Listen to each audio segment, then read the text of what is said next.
mo guys, magandang tanghali po. Pinapapatag ko na itong aking pinaislip na lupa. Ito yung loader ng aking pamangkin. Ayan, kung gusto nyo mag-hire ng loader, ito may lamin siya. Bagong labas yung kanyang loader. Pinapapatag ko na ito.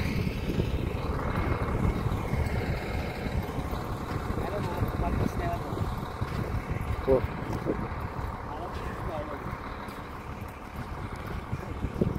Okay, lalambot yan eh. O, pangilagan may malambot pa mo. Okay, baling iting kunan mo. Okay, baling lakon may malambot eh. Okay, ito. Pata tuloy-tuloy mo bro. Kari. Pakadyan niya naman ito, kari. Makapangargala? Oo nga. Sabi ko nung atimbisang balas sa kay. Kari nung atimbisang balas. Marami ka rin yung makakarin. Balas itang ka rin. At taule. Kaya ka pala datang salin sindalan mo eh.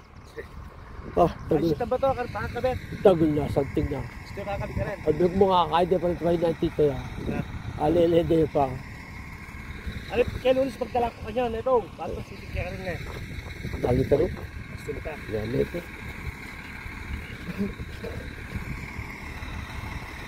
Kaya magdalang merienda, bakit yung board meeting yan? Kaya paluto kong kay. Sinigang sa miso.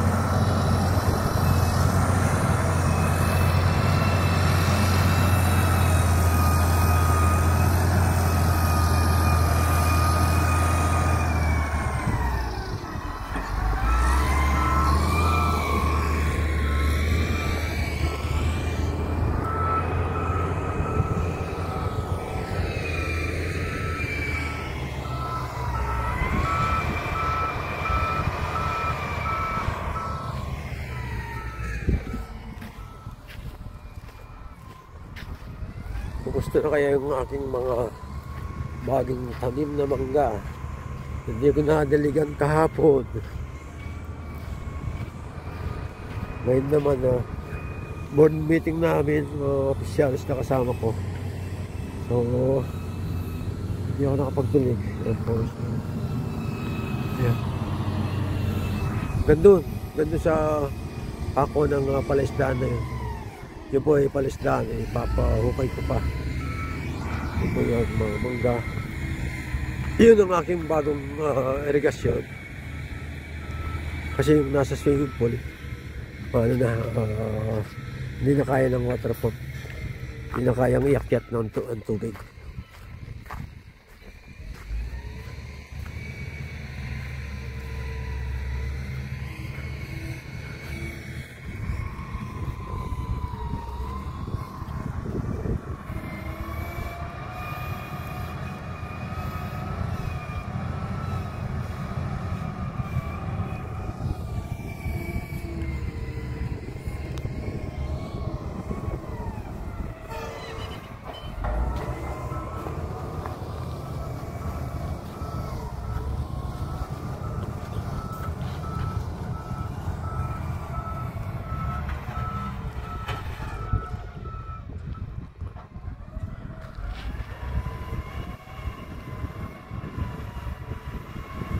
Mas maganda sana ko nito kung meron kang makukuha bulldozer.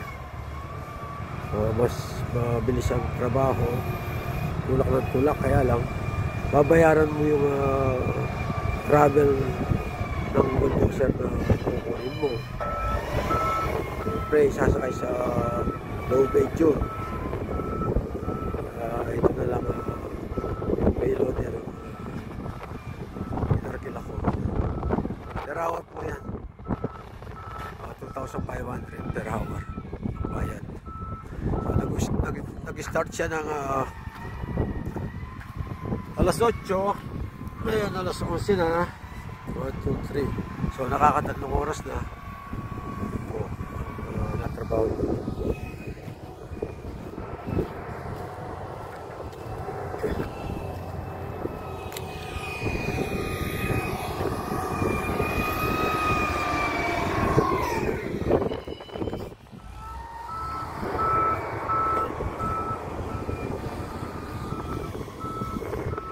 Po yung aking bagong tayong deep well irrigation. Mabilis po ito.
Yung pong poste na doon na yun, hinahangganan ng aking lupa. Paikot.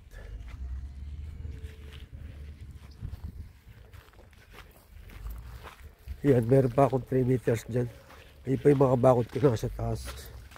Hindi ka pwedeng isagad eh. Nasa rules ng pagkakwari yung ano, dapat 3 meters mula sa iyong hangganan. Huwag mong isasagad kasi yung lupa ng katabi mo baka bumigay o matibag kaya. Ano yung matibag? Maluslos. Okay. Itong pinapagawa kong span na to, ito pinapatuyo ko, tuyo na, medyo tuyo na.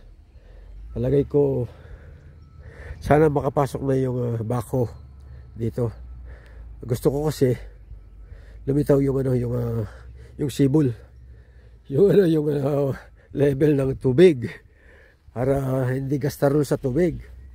Alam mo yung hindi gastarol sa tubig, hindi siya gastarol sa danom. Yan, para pag meron ng laman tilapia, kaunti-kaunti lang ang ano, iyan mo ng tubig. Actually, yung windmill na yan, 3 yung check valve yan eh. Kukunin ko yung isa, dito ko siya paano sa pispan.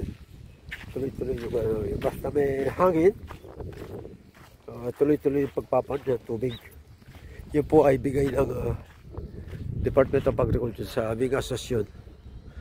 Nagkataon, malapit sa aking bakuran itong windmill. Kaya dito ko pinatayo yung aking proposed na pispan. Ngayon po, yung kahon na yan po yung dati kong deep well irrigation nung una. Nalagyan ko rin ng makina yan. Actually, nilagyan ko na po ng check valve para sigurado. Iyon ang pangano ko dito, papatubig ko. Ayan po. Ito po yung aking irrigation. Ay! Ayan po, check valve mo. Dito may check valve na.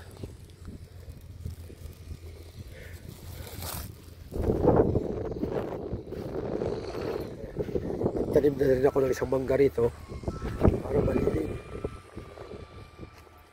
Kailangan makapagtanim pa ako ng isa, dalawa, tatlo pa dito. Kulang ng mangga.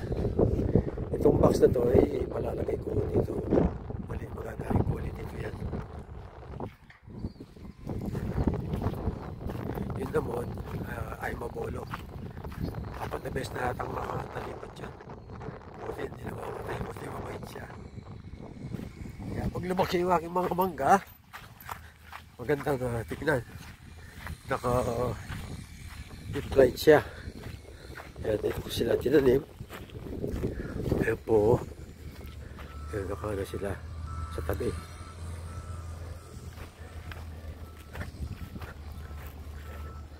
Kaya pinapapatag ko na to para nang sa gayon, pag nabigyan na ako ng libreng binhi mula sa RCEP, Department of Agriculture, pwede na sabugan ng palay ito. Pinapapatag ko to. Hindi ko na muna siya lalagyan ng ipon ng manok, baka mabigla yung palay. Yan.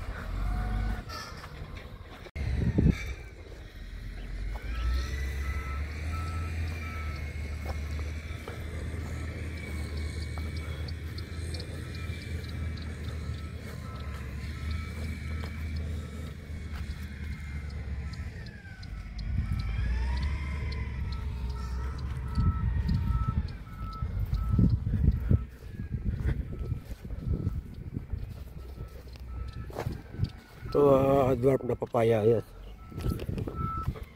Ito mga siling panigang at saka siling labuyo.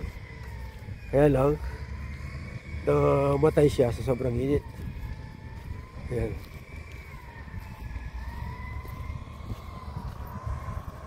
Ayan po, ang ganda ng pagkakapatag.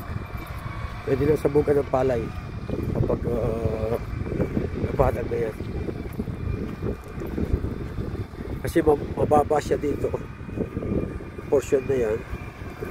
Kaya yung lupa doon, tapak ko dyan. Yung mababa yung portion na yun. Kaya yun eh. Yan.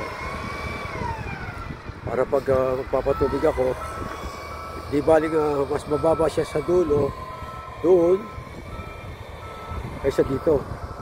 Kasi pag mababa siya rito, pahirapan kang ilabas yung tubig.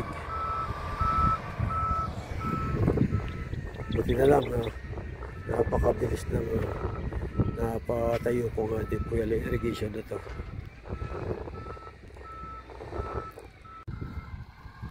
Ito po yung napatag na. Nag-umpisa siya kanina alas 8 ng umaga. Ito, sabi ko pa rin na nagpapatag yung payloader.